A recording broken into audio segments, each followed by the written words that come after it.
Jadi apa-apa dikuasai namanya artificial intelligence. Dan itu mungkin yang ciptaannya manusia sendiri yang bisa mengakhiri peradaban manusia sendiri. Dan kita nanti jadi tidak manusiawi.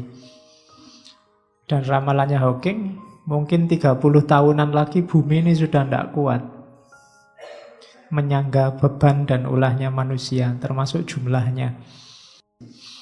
Kalau cuma 30 tahun, jangan-jangan saya ngalami, apalagi kalian. Makanya siapkan diri mateng-mateng, karena mungkin beberapa puluh tahun ke depan ada banyak kesulitan-kesulitan besar yang kita hadapi. Makanya tidak usah menghabiskan energi untuk gaduh hal-hal yang tidak penting.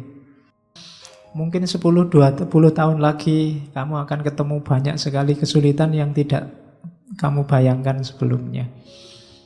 Upgrade-lah kekuatanmu, perjuanganmu berat.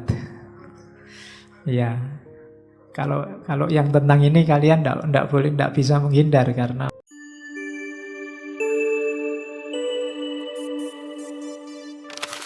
Assalamualaikum warahmatullahi wabarakatuh. Bismillahirrahmanirrahim. Alhamdulillahirabbil alamin. Wa bihi nasta'inu ala umurid dunya waddin. Allahumma sholli wa sallim wa barik ala habibina wa syafi'ina Sayyidina wa maulana Muhammadin wa ala alihi wa ashabihi wa man tabi'ahum bi ihsanin ila yaumiddin. Bismillah. Mari kita lanjutkan ngaji kita. Malam hari ini kita masih ada di sesi sains, ilmu dan pengetahuan. Stephen Hawking ini punya buku yang terkenal sekali yang judulnya A Brief History of Time.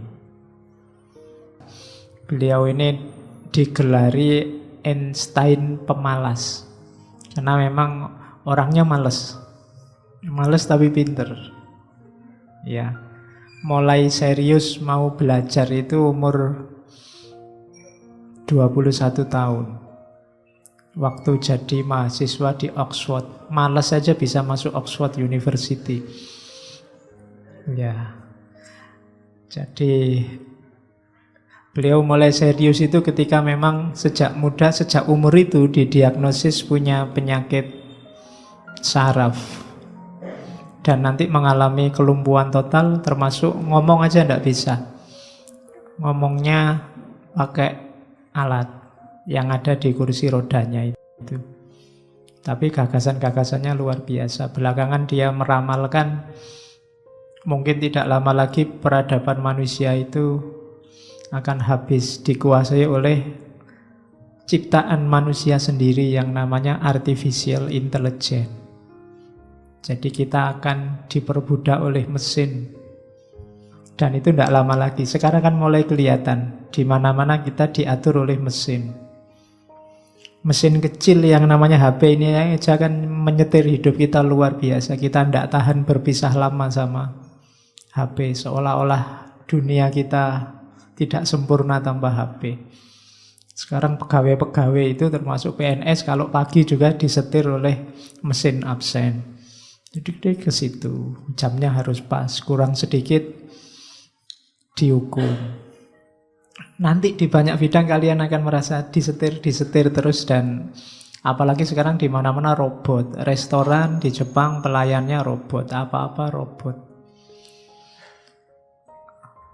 Manusia tidak banyak geraknya lagi, serba otomatis.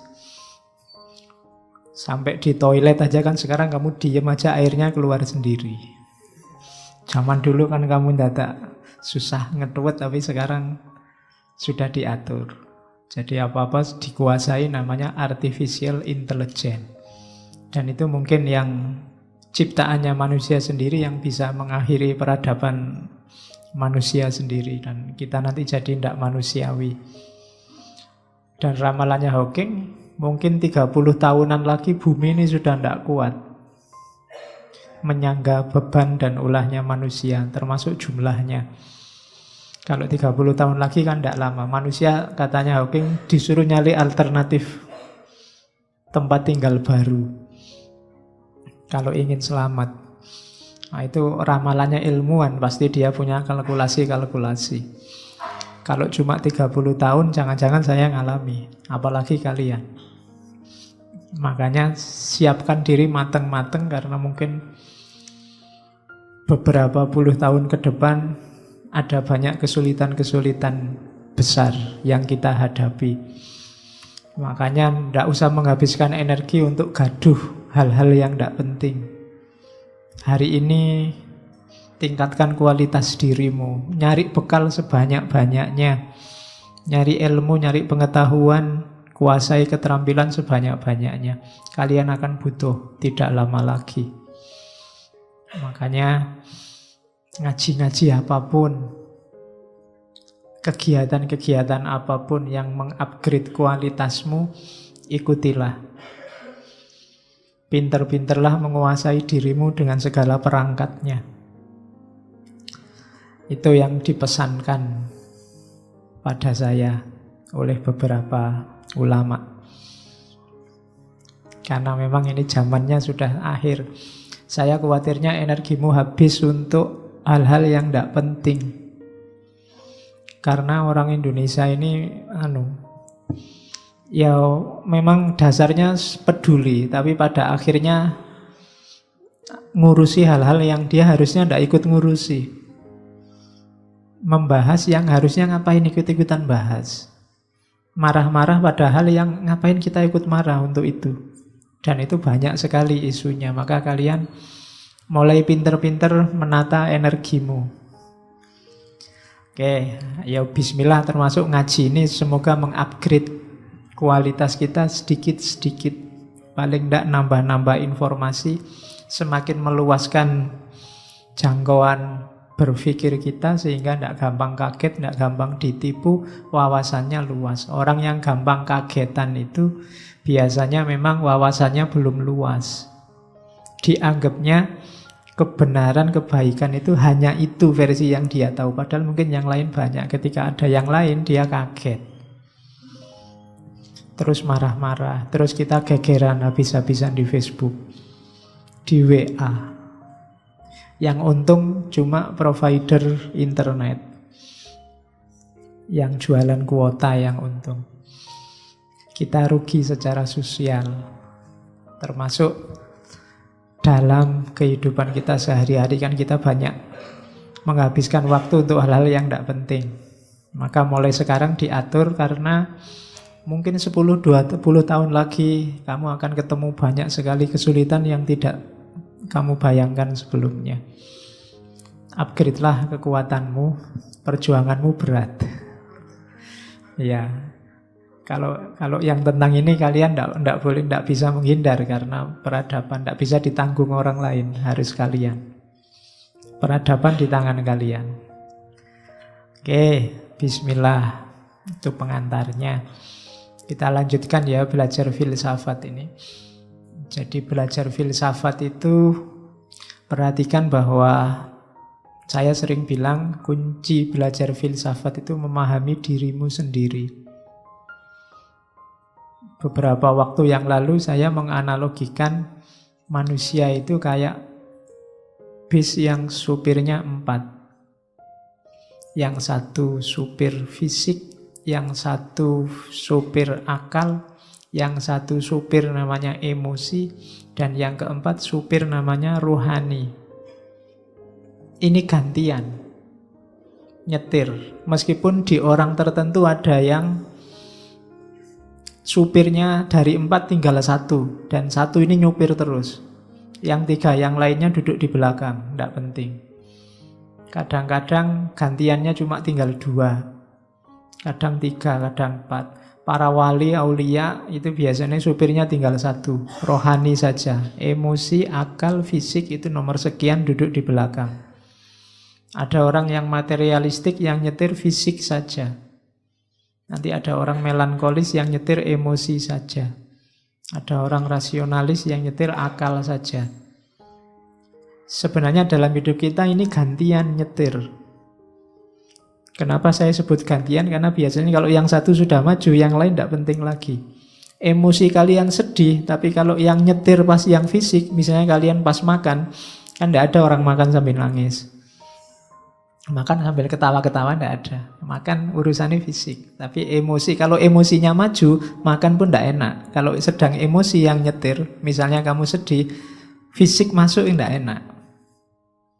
Maka usahakan, ya kita hidup punya 4 sopir ini ya dimanfaatkan. Kalau level kita kan ini masih gantian, masih tarung. Cari jalanmu sendiri, paling tidak taklukkanlah 4 sopir ini. Untuk nyetir hidupmu. Awas keliru. Waktunya rohani yang nyetir fisik. Akhirnya agama jadi komoditas. Kamu nyari keuntungan materi dari agama. Atau waktunya emosi yang nyetir akal. Ada orang tersinggung, ada orang marah, kamu marah-marahi dia sebagai tidak rasional. Padahal itu emosi sebenarnya yang nyetir. Nah, ini 4 sopir dalam hidupmu ini harus terjamin. Kalau nggak terjamin kamu susah. Fisik tidak terjamin kamu susah. Emosimu tidak terkendali kamu susah. Akalmu tidak jalan apalagi. Rohani tidak diopeni, nasibmu kayak barat modern hari ini. Persis nanti yang dikritikkan oleh Paul Feyerabend, yang mengkritik peradaban barat yang mendewakan makhluk yang namanya sains. Bismillah, sekarang kita mulai masuk ke Feyerabend. Paul Feyerabend ini dianggap figur yang radikal. Dia unik. Pikiran-pikirannya alternatif. Dia lebih suka disebut filosof. Dia tidak suka disebut filosof. Dia lebih suka disebut entertainer. Penghibur. Nah, lebih enak gitu kan. Karena memang istilah filosof ini mengerikan. Hari ini kalau kamu ngomong filsafat itu kan tidak semua orang bisa menangkap. Apa filsafat itu? Maka pakai istilah yang lain. Jadi makanya dia tidak suka disebut filosof, sukanya entertainer, menghibur. Itu kan lebih enak sekarang. Kalau kamu ngomong saya penghibur loh, bahwa dalam kamu menghibur orang lain ada muatan-muatan filosofisnya, itu kan luar biasa. Jadi mending kamu disebut pelawak tapi penuh hikmah daripada disebut filosof tapi pikirannya tidak jelas, lucu. Kebalikannya. Maka Feyerabend lebih juga disebut entertainer, menghibur orang. Filsafat itu kan sampai level tertentu kan menyenangkan, bikin orang terhibur. Kenapa? Gagasan-gagasannya tidak sama kayak yang lain. Jadi itu ciri yang pertama. Dan Feyerabend ini radikal. Cara berpikirnya kalau di situ saya sebut tandingannya Nietzsche. Dia punya gagasan apa dilontarkan aja, tidak pakai mikir. Ada ide apa ditulis saja, ada gagasan apa. Kadang-kadang dia sendiri belum yakin yang diomongkan itu benar. Tapi pokoknya diungkapkan aja. Nanti lihat aja respon orang. Nanti kan orang yang mendiskusikan, biar aja. Iya. Jadi kamu harus berani begitu. Kalau ada gagasan aneh-aneh tulis saja. Bahwa nanti habis kamu posting terus orang gegeran debat, ya karepmu. Itu cirinya. Dulu Nietzsche juga begitu. Nietzsche banyak sekali gagasannya. Tiba-tiba dia nulis Tuhan sudah mati. Itu kan kamu sibuk sampai hari ini bahas gagasannya Nietzsche. Bahwa manusia itu will to power. Itu kan kita sibuk bahas itu sampai hari ini. Dan karakter ini dimiliki oleh Feyerabend. Nanti ada gagasan-gagasan yang diadopsi oleh Feyerabend, yang dibenci banyak orang malah dibela. Itu kadang-kadang begitu Feyerabend. Jadi cara berpikirnya agak liar. Meskipun tetap tertib dan produktif. tidak asal. Ya cirinya filosof kan itu. Kalau ngomong tidak asal meskipun unik dan aneh. Dia ini gagasan utamanya dikenal anti metode ilmiah. Nulis buku judulnya Against Method. Awalnya buku ini sebenarnya judulnya tidak Against Method. Dia nulisnya For and Against Method. Untuk metode dan menentang metode. Maunya dia melawan gagasannya tokoh filsafat ilmu yang lain. Namanya Imre Lakatos. Dia mau mengkritik Lakatos terus nulis buku For and Against Method. Kok yang dilala bukunya belum selesai, Lakatos sudah meninggal. Akhirnya bukunya cuma separuh. Ya sudahlah, males ngelanjutin, musuhnya sudah tidak ada. Diterbitkan separuh itu. For-nya akhirnya dibuang, tinggal Against Method-nya. Jadi harusnya itu For and Against Method, tapi terus tidak jadilah. Musuhnya tidak ada, tidak seru. Akhirnya tinggal Against Method, dan itu yang bisa kita akses hari ini. Itu Paul Feyerabend. Jadi orangnya memang sudah unik dari awal. Terus gagasannya kita kenal sebagai anarkisme epistemologis. Prinsipnya anything goes. Alah, mikir itu jalan aja, nggak usah terlalu banyak pertimbangan. Nggak usah terlalu banyak metode, nggak usah diatur-atur, wis mikir sak senengmu. Katanya Feyerabend, argumennya coba perhatikan ya. Gagasan seaneh apapun, gagasan seunik apapun dalam sejarah manusia, itu pasti pernah bermanfaat. Perhatikan misalnya teori dulu zaman Yunani kuno, tiba-tiba Thales bilang, oh intinya alam semesta ini air. Itu kan hari ini orang ketawa mendengar gagasan, masa alam isinya cuma air, wong unsur itu banyak sekali. Apalagi yang ngerti ilmu kimia. Kalau cuma air dia belum inti. Tapi katanya Feyerabend, gagasan yang hari ini ditertawakan pada zaman itu pasti memberi kontribusi. Pada zaman itu di ruang dan waktu tersebut ada sumbangannya untuk peradaban. Ya hari ini diketawakan. Dulu orang bilang bumi datar, itu kan salah bagi pandangan hari ini. Tapi pada zaman itu sebelum orang ngerti kalau bumi bulat, kan kita mengambil banyak manfaat dari gagasan bumi datar itu. Hari ini mungkin kamu menertawakan pengobatan model perdukunan. Tapi pada saat gagasan perdukunan itu muncul, orang banyak ngambil manfaat, banyak orang sembuh loh gara-gara dukun. Dulu di Jombang ada ponari. Itu kan monumental. Harusnya kamu bahas itu, logikanya ponari itu. Itu kan menantang loh itu. Jadi ratusan orang berduyun-duyun ingin diobati ponari. Padahal dia anak kecil yang kesambar bledek, bahasa Jawa nih. Jadi kesambar petir, terus nemu batu. Bayangkan habis kesambar petir masih bisa nemu batu. Biasanya kan orang habis kesambar petir kan ya wis pusing pening, tapi dia dapat batu. Batunya dibawa pulang dan diasumsikan berkhasiat. Itu kamu ketawa luar biasa kan? Mungkin bagi para ulama ini musyrik. Bagi para filosof ini tidak masuk akal. Tapi buktinya loh banyak orang sembuh. Saya ngalami sendiri, wong saya orang daerah sana. Ratusan orang ke sana dan yang sembuh juga banyak. Ada manfaatnya teori yang tidak masuk akal itu.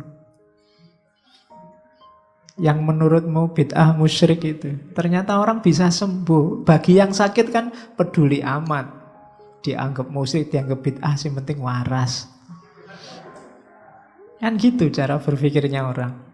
Jadi katanya Feyerabend, setiap teori seabsurd apapun pada zamannya dia menyumbangkan sesuatu. Paling tidak menyumbangkan ide, gagasan, unik, alternatif jawaban terhadap kegelisahannya manusia. Jadi itu argumennya sehingga cara berpikir, metode ilmiah, sains dan yang sejenis itu jangan terlalu dibakukan. Anarkis saja. Biarkan sesuai gayanya masing-masing. Oke. Katanya Feyerabend, ilmu itu seperti seni. Kalau terlalu dibatasi, tidak kreatif, membosankan. Kalau terlalu banyak aturan, membosankan. Maka dia harus dibebaskan dari tata aturan. Kayak kalian baca skripsi itu kan males. Karena apa? Aturannya oke. Dari awal sampai akhir babnya sama semua, latar belakang, rumusan. Kayak gini kan bosen banget. Paling buat cucuk yang kamu butuh aja kamu copy paste. Bagian-bagian tertentu kamu cuekin, kamu loncati. Kenapa membosankan? Tidak kreatif. Coba skripsi itu tidak pakai aturan. Bisa ucap-ucapmu lucu-lucu ya rapopo. Itu mesti iya, mesti menarik. Yang baca juga tertarik. Jajal kamu ngomong apa. Cuma karena banyak aturan itu jadi kaku. Membacanya males. Padahal ilmu itu katanya Feyerabend kayak seni. Seni itu kan harus macam-macam, alternatif bisa dinikmati. Kalau seni terlalu banyak aturan, tidak jadi seni, tidak ada kreativitas. Kalau lagu kok dibakukan bahwa yang termasuk lagu itu yang dangdut saja, tidak seru.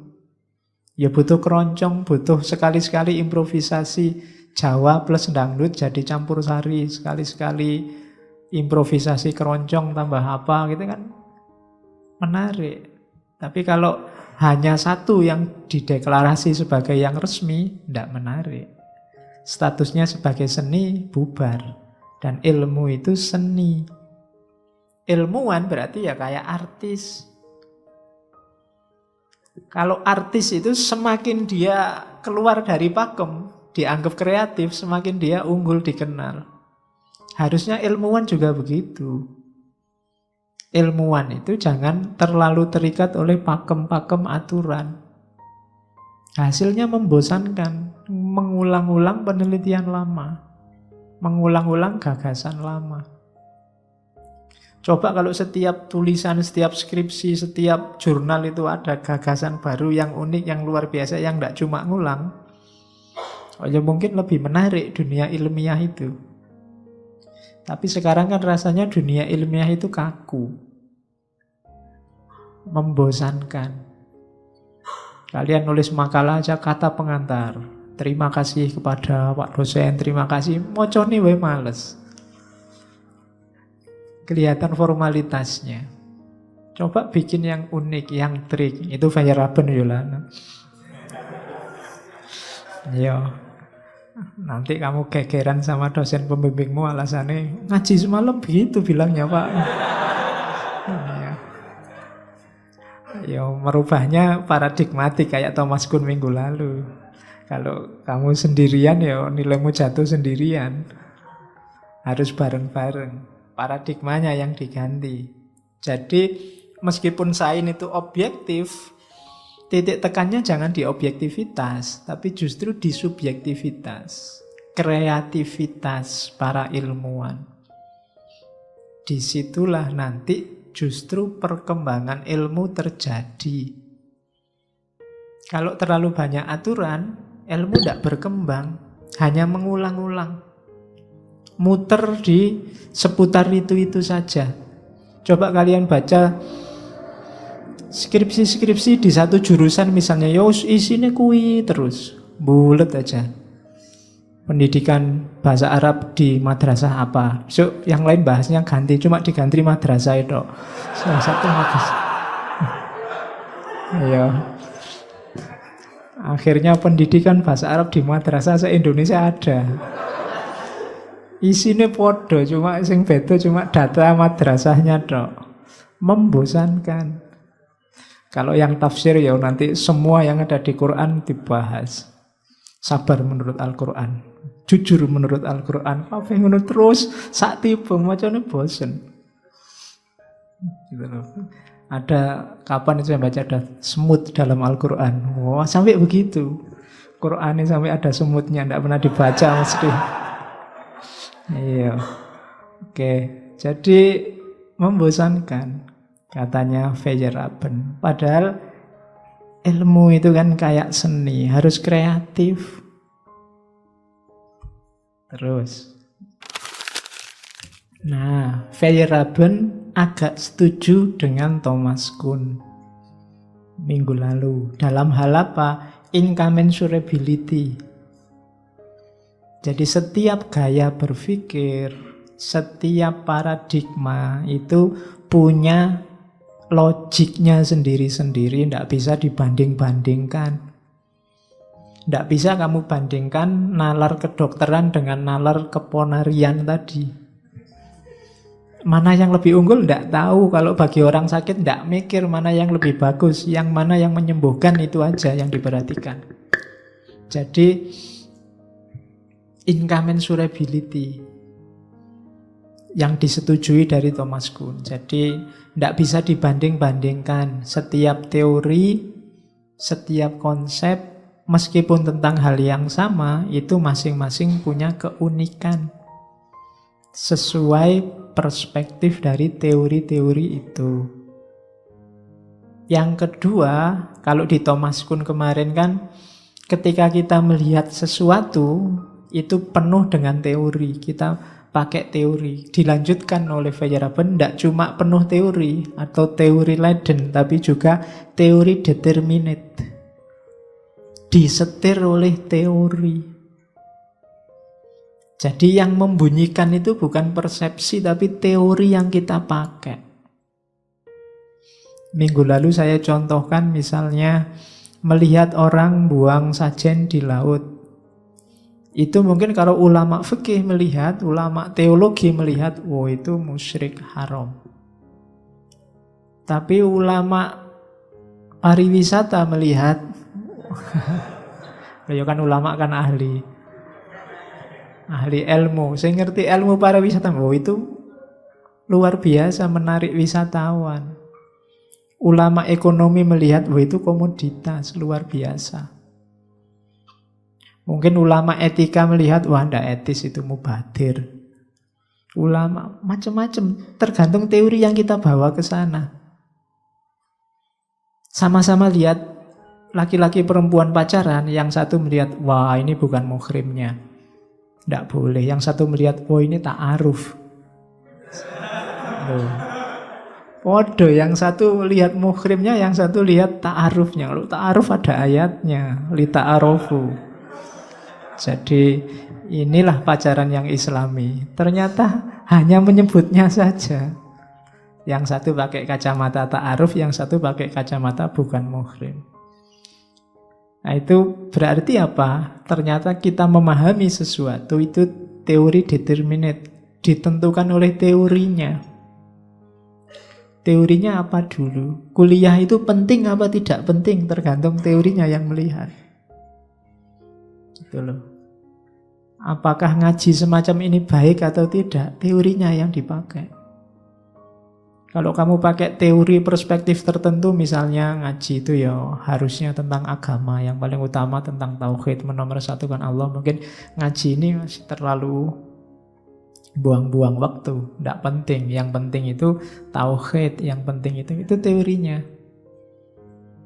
Jadi perspektifnya yang itu ditentukan oleh teori. Teori itu kayak kacamata. Kemana-mana kita lihat kacamata, meskipun realitasnya objektif, tapi dia bunyi sesuai kacamata yang kita pakai. Tembok itu hijau, tapi kalau saya pakai kacamata hitam atau kacamata merah, dia warnanya jadi coklat. Aslinya sih hijau, tapi kacamata kita hitam sih. Kacamata kita merah sih. Apa bisa Pak enggak pakai kacamata? Enggak mungkin. Kalau enggak pakai kacamata, kamu enggak bisa baca. Saya mau lihat orang buang sajen di laut itu apa adanya Pak, enggak pakai kacamata. Begitu kamu nyampe sana, bingung membunyikannya. Pasti pakai kacamata. Kalau kamu, saya cuma mau cerita kok Pak, bahwa itu orang pegang makanan terus dibuang gitu saja di laut. Cuma cerita apa adanya. Loh, itu juga sudah kacamata. Namanya fenomenologi. Jadi ndak ada yang ndak pakai kacamata. Kenapa? Karena kita berpikir punya pola. Pasti ada teorinya. Meskipun ndak disebut teori secara ilmiah, tapi kita punya pattern, punya pola berpikir.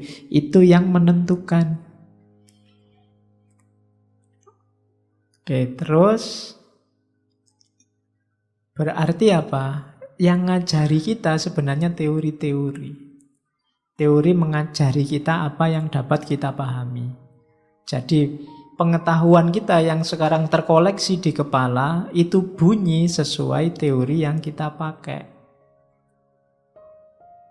Cuma katanya Feyerabend, Thomas Kuhn lebih fokus pada komunitas ilmiah. Mungkin dia takut mau mengkritik teori ilmiah dan metode ilmiah. Kalau di Thomas Kuhn minggu lalu kan, benar atau salahnya ilmu itu kan cuma kesepakatan-kesepakatan ilmuwan. Ilmuwan bahasa Arabnya ulama. Kesepakatan bahasa Arabnya ijma. Jadi jangan salah. Ijma ulama itu tidak cuma urusan fikih, urusan sains juga ijma. Dulu para ulama berijma bahwa bumi datar. Tapi terus ijma'nya ganti bumi bulat. Nah itu komunitas ilmuwannya yang dilihat oleh Thomas Kuhn. Yang itu dikritik oleh Feyerabend. Ngapain kalau hanya sampai di situ? Emangnya teori ilmiah dan metode ilmiah itu mesti benar? Tidak begitulah. Orang hidup hanya berdasarkan paradigma, itu justru menunjukkan sains tidak berkembang. Jadi kritiknya Feyerabend, ilmuwan besar itu kayak artis besar.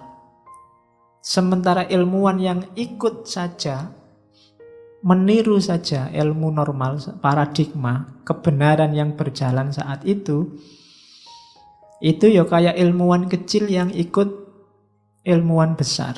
Artis pemula yang ikut artis yang sudah besar. Analoginya Feyerabend, ilmuwan besar itu kayak The Beatles, sementara ilmuwan kecil itu, para pengikut itu ya kayak band-band yang niru The Beatles. Ilmuwan besar itu kayak Michael Jackson, ilmuwan peniru itu ya kayak yang niru-niru Michael Jackson itu. Yang kalau ngomong logatnya Jawa tapi rambutnya keliwir-keliwir terus pakai itu. Nah, kayak begitu, cuma niru. Padahal kalau ingin kita disebut ilmuwan besar harus apa? Tidak ikut begitu saja ilmu normal.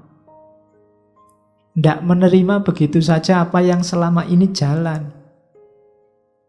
Jadi katanya Feyerabend, enggak.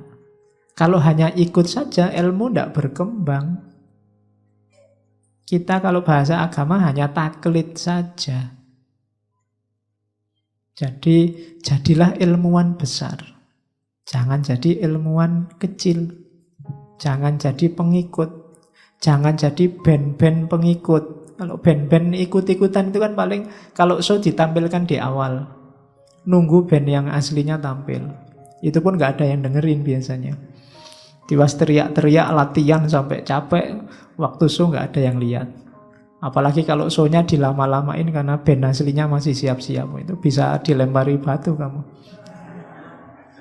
Itu resikonya ilmuwan kecil, hanya ikut-ikutan. Jadilah ilmuwan besar. Itu yang dikritikkan oleh Feyerabend pada Thomas Kuhn. Ada yang disetujui tadi, incommensurability, ada yang ditambah maksudnya tidak sekedar teori laden dipenuhi teori, tapi juga disetir oleh teori. Ada yang dikritik dari Thomas Kuhn, yaitu terlalu fokus pada komunitas ilmiah dan mengkritik sains normal. Ilmuwan yang hanya mengikuti sains normal, dia bukan ilmuwan besar. Dia hanya ilmuwan pengikut. Hakikatnya seorang ilmuwan, dia harus penemu. menemukan hal-hal yang baru. Terus dari situlah nanti muncul gagasan against method. Jadi against method ini salah satu yang diucapkan oleh Feyerabend untuk ngetes gimana tanggapannya orang-orang ya terhadap gagasanku ini. Jadi against method itu kayak tadi, metode-metode baku ndak usah terlalu mengikat kita. Orang jangan terlalu percaya dengan pembakuan-pembakuan metode, membelenggu kreativitas. Ada contohnya, Feyerabend ini mendukung kreasionisme. Kreasionisme itu bahwa alam ini diciptakan dari tidak ada. Jadi Tuhan kayak main sulap, ting, tiba-tiba ada alam ini. Itu kan dikritik habis-habisan oleh para saintis. Mereka pakai teori macam-macam. Nah itu yang kayak gini malah dibela oleh Feyerabend. Cuma dia tidak benar-benar membela, cuma ngetes saja. Oke, orang-orang yang anti kreasionisme itu ngerti benar enggak sih? Cara berpikirnya kayak gimana sih itu kreasionisme? Yo lawannya kan nanti bahwa alam ini diciptakan, yo ada meternya, ada bahannya. Kalau di Islam teologis yo kreasionisme, diciptakan oleh Allah. Tapi cara menciptakannya umat Islam berdebat.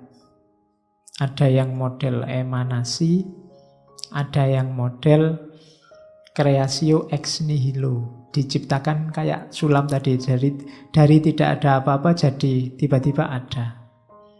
Cuma ini kan terus para filosof agak bingung, karena apapun kan selalu ada bahannya, kecuali Tuhan yang tidak ada bahannya. Bahannya alam semesta ini apa? Ya, itu baru umat Islam debat. Kalau di emanasi kan bahannya ya Allah sendiri. Karena saat itu belum ada apa-apa, tidak ada makhluk apapun, tidak ada ciptaan apapun. Ketika Allah menciptakan pertama, otomatis bahannya ya Allah sendiri. Karena kalau ada yang lain sebagai bahan, nanti ngembari Allah, nyaingi Allah. Nah itu gagasan emanasi yang kelihatannya sudah kita bahas di para filosof muslim. Nah, gagasan kreasionisme ini didukung oleh Feyerabend. Maunya apa? Biar orang tidak asal. Kayak kita anti teori evolusi. Itu kan kita tidak pernah belajar beneran teori evolusi kuwi apa. Yang penting tidak cocok kalau manusia itu dianggap dari kera itu dok kan. Kita sering tidak kritis. Terus yang lain ikut semua. Ya saya tidak mau kalau dianggap dari kera kan gitu. Padahal mirip loh ya. Loh kamu diakui atau tidak lah, kan paling mirip kalau sama kera. Kalau Darwin ngomong manusia itu terbuat dari cacing, itu malah nggak nyambung. Terlalu jauh kalau sama cacing. Tapi kalau sama monyet kan mirip. Kamu nanti pulang coba berkaca. Nanti kan rodok mirip sedih. Cuma kita tidak pernah belajar apa sih teori evolusi itu. Kayak gimana Darwin, kita dengar ada yang missing link. Missing link itu di mana, bagian apa? Terus kalau di Quran Nabi Adam, kayak gimana ya tafsirnya para ulama tentang Nabi Adam? Apa Nabi Adam itu dulu tinggi besar, sama strukturnya kayak struktur monyet? Apa gimana? Nah, itu kan tanya. Kalau dulu Pak almarhum Damarsjati Supanjar selalu ngasih pertanyaan unik. Apakah Nabi Adam itu punya udel? Punya pusar enggak Nabi Adam itu? Kan dia lahirnya enggak punya ibu. Pusar ini kan nyambung sama pusarnya ibu untuk naruh makanan. Harusnya Nabi Adam itu orang duwe udel. Karena dia tidak lahir dari ibu. Neng yo kamu enggak mikir ke situ. Pokoknya Nabi Adam manusia pertama gitu aja. Tidak mikir sampai udelnya Nabi Adam. Oke, jadi kenapa kamu nggak nyampe ke sana? Struktur metode pengetahuanmu nggak sampai sana. Maka kreatiflah, against method. Jangan mau disetir-setir, dibakukan teorimu. Kamu jadi tidak kreatif. Mau bahas ini, oh tidak boleh kamu bahas ini, karena ini sudah ada yang bahas. Sudah cocok temanya, kerangka teori ini, jangan pakai teori itu, karena teori itu tidak relevan, pasnya teori ini. Jadi diatur terus. Sampai kesimpulan kamu diatur, kesimpulan jumlahnya berapa, cocok tidak sama masalahnya kalau kesimpulan.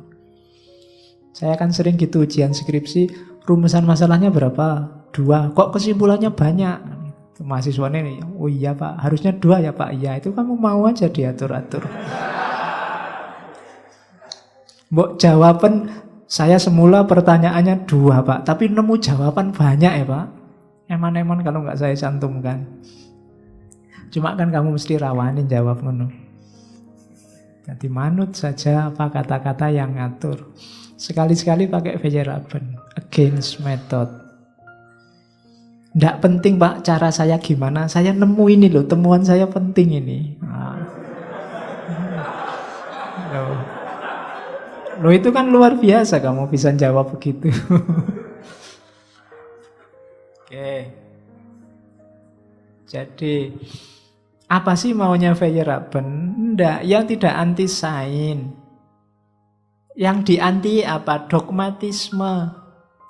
Arogansi dogmatik para ilmuwan, para saintis. Jadi nanti dia pakai kalimat don't take yourself so seriously.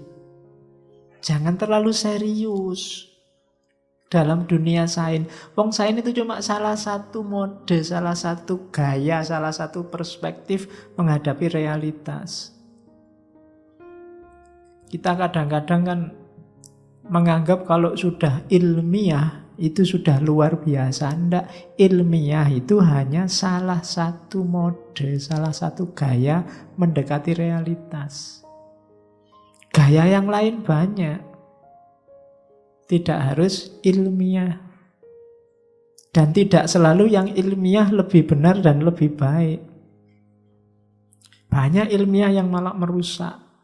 Banyak ilmiah yang malah ngaco. Maka don't take yourself so seriously. Kalau bahasa Jawa ini mungkin ojo mantep-mantep, ojo serius-serius. Santai saja. Tidak usah marah-marah kalau ada orang ngomong tidak ilmiah.